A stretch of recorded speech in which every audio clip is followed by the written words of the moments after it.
What's up, everyone? A little bit of a different setting we got here, huh? We're hanging out at Loa Stadium. This is going to be where it's at Friday night. We got the OIA Championship doubleheader. We should probably start in Division 1 since we're coming off those 2 games last night. Kahuku and Mililani, the rematch. First of all, the semifinal games. What were you maybe most impressed the entire night of either team? Farrington, they're a good defensive team. But how do you deal with a team that has 9 blockers, 1 quarterback who's actually a wildcat running back, turn quarterback, and then another? I mean, how do you stop something that's so extreme? Yeah. And Farrington couldn't find the solution. They did pretty well, actually. They had some stops for losses, but over the second, third quarter, they just got worn down. And Kahuku is just, I don't know if it's defiance or it's just a one-dimensional thing where we have a lot of big boys who love to smash mouth you.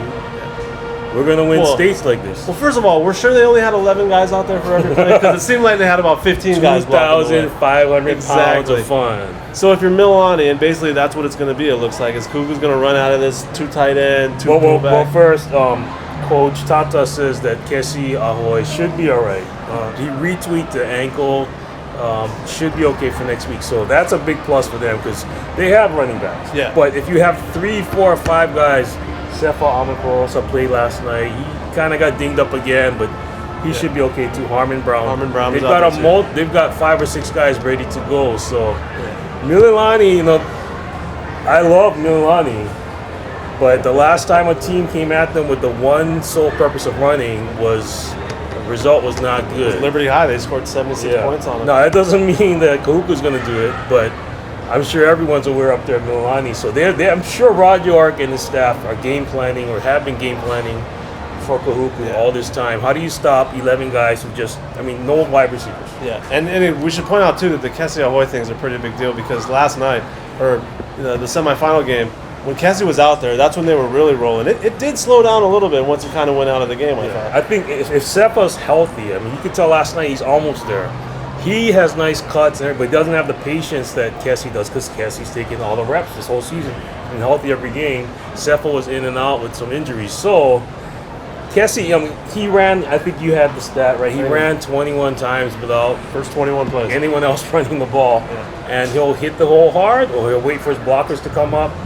And, when you have 240, 260-pound fullbacks and tight ends going at normal cornerbacks, it's going to be interesting. Mililani, Rod York has an expansive imagination. He'll come up with things that could work on either edge. Yeah. But mainly it's up front. You have to stop those 3 guys, Elkington, and those 3 guys right there in the middle. Their poundage is like almost 900 pounds, and they burst. It's unreal. Yeah, and then real quick, Mililani, Dylan's out there, Gabriel, freshman. Made some big throws last night, had good numbers, but is he ready? Is he ready to beat this Cougar defense? I think from talking to him last night, he's so fresh at this and so new at this and so skilled, it doesn't even affect him. Yeah.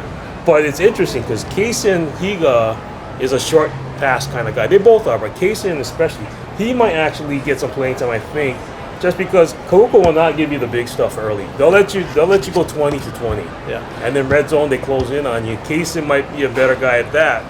Yeah. But Dylan's running ability. Yeah. You can't really look at the stats and figure out how to stop him because he's so smart at picking up that yardage. He's probably, I would say, a half step faster than his dad was in his prime. That's saying something right there. Garrett was pretty quick when he was really young. I think he got banged up as he got older, but he's still a good, smart decision maker. Yeah, real quick, let's talk about Division 2. Radford, Kaimuki, your Bulldogs, they're in it. The miraculous kick return to get them to the championship game. Can they ride it one more step? Can they beat this undefeated Radford team? Just to play devil's advocate, they have no business being on the same field with a Radford team that has destroyed people, including Kaimuki, by 30, 40, 50, 60 points. And I'm sure they could have scored more if they really wanted to. Ace Falmui, the defense, they've got athletes. What they don't have is a great passing game, so that gives Kaimuki a chance.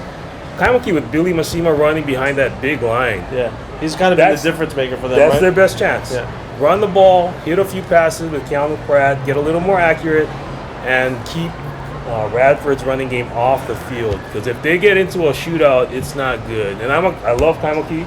I hope they get fired up. Yeah. But they cannot turn it over, and they don't want to get 3 and outs against Radford. Yeah. Is a beast. Radford is a beast. Friday night, right here at Aloha Stadium, OIA Championship night. Thanks for watching. Paul Honda, Billy Ho, OIA Prep World, Star-Advertiser.